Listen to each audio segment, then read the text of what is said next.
Friends welcome to our channel. So friends, అంటే ఆఫీస్లో సిటీలో ఉంటే ఎలా ఉంటుంది, అదే ఒకవేళ గ్రాడ్యుయేషన్ చేసి కూడా వ్యవసాయం చేస్తే ఎలా ఉంటుందో ఈ వీడియోలో ఎండ్ వరకు చూస్తే మీకు క్లారిటీగా అర్థమైపోతుంది. సో ఎక్కడ కూడా మిస్ చేయకుండా ఎంటర్టైన్మెంట్ అయితే 100% ఉంటుంది. Let's go to video. ఆఫీస్లో వీక్ ఆఫ్ అని చెప్పేసి చేనులో పని ఉన్నదని చెప్పేసి నైటే మేము బయలుదేరామన్నట్టు. సో అక్కడ యూరియా కూడా చల్లాలన్నట్టు. సో మొక్కజొన్న కదా, సో మొక్కజొన్నలో యూరియా అలాగే మందు, గడ్డి మందు, పురుగుల మందు అన్నీ కొట్టేసి వచ్చేసానని చెప్పేసి చెప్పాను. కాకపోతే అక్కడ పంపు స్ప్రేయింగ్ చేయాలంటే చాలా ఇబ్బందిగా ఉండే, వాటర్ లేకపోయా. ఇంకా 2 పంపులు ఉన్నాయి.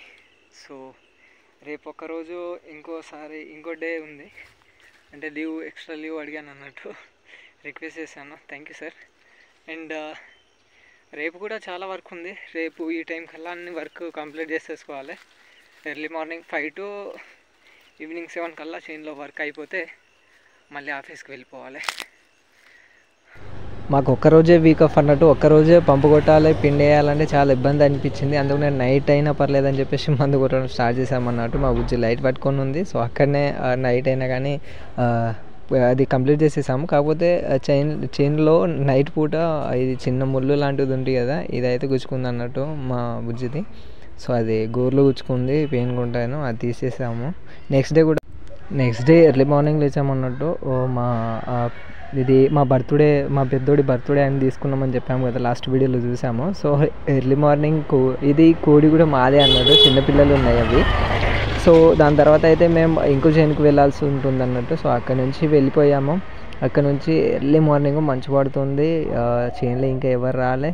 కాకపోతే మా దగ్గర వెహికల్ ఇట్లా ఏం లేదని చెప్పేసి నియర్లీ 2.9 kilometers అయితే నడవాల్సి ఉంటుంది అన్నట్టు. మా బాబు వాళ్ళు అయితే మా ఇంటికన్నే విడిచిపెట్టేసి వచ్చేసాము.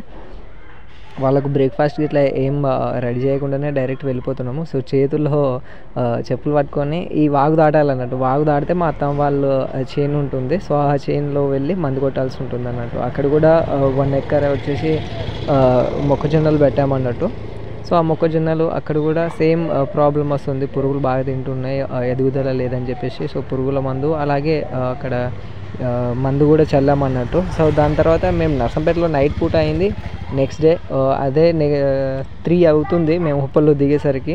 దాని తర్వాత అదే రోజు నేను డ్యూటీకి వెళ్ళిపోయాను అన్నట్టు. సో అక్కడ నుంచి మళ్ళీ డ్యూటీకి వెళ్ళిపోయిన తర్వాత కూడా సేమ్ బాగా టైర్డ్ అయి ఉండే. సో ఇంటికి వెళ్ళుడితోటే మా బాబు వాళ్ళు చూడండి ఏమైనా తెచ్చాడని చెప్పేసి. సో అలసిపోయి వచ్చినాము. ఆడ విలేజ్ పోయినప్పటి నుంచి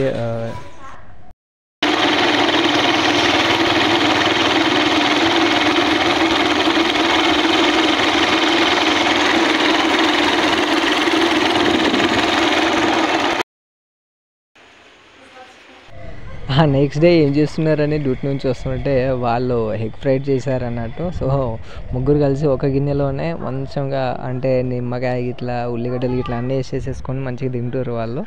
ఆనందంగా అయితే వాళ్ళు తినేస్తారు ఎగ్స్.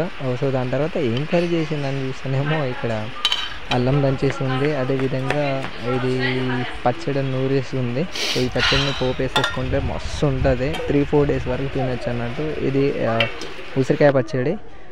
సో పచ్చళ్ళు కూడా బాగానే ఉంది. రోడ్ మీద డ్యూటీ నుంచి వస్తుంటే రోడ్డు మీద చిన్న ఆటో ట్రాలీలో 20 రూపాయలకి ఒకటి బొండా అని చెప్పేసి అనిపించింది. ఆ నుంచి ముగ్గురు కోసం 3 తీసుకొచ్చిన వీళ్ళ కోసము. నీళ్ళు తక్కువ ఉన్నాయి. సో ఇది పలగొట్టడానికి మా దగ్గర గొడ్డలు గిట్ల ఏం లేదు, ఏదోలా చేసి 2 ఒక్కలు అయితే చేసేసినాము. మా బుజ్జి తీస్తుంది. సో ఇదే ఇప్పుడే తింటే చాలా అంటే చాలా బాగుంది.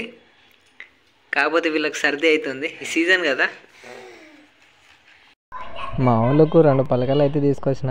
వాళ్ళ మమ్మీ ట్యూషన్ లాగా నేర్పిస్తుంది అన్నట్టు ఇంటికాడనే, స్కూల్కి పోవట్లే అన్నట్టు వాళ్ళు. సో ఏబిసిడీని ఎట్లా దిద్దిండో చూడు చిన్నోడు. కాకపోతే వాళ్ళ హ్యాపీనెస్ చూడండి, నాకు ఏబిసిడి వచ్చిందని చెప్పేసి.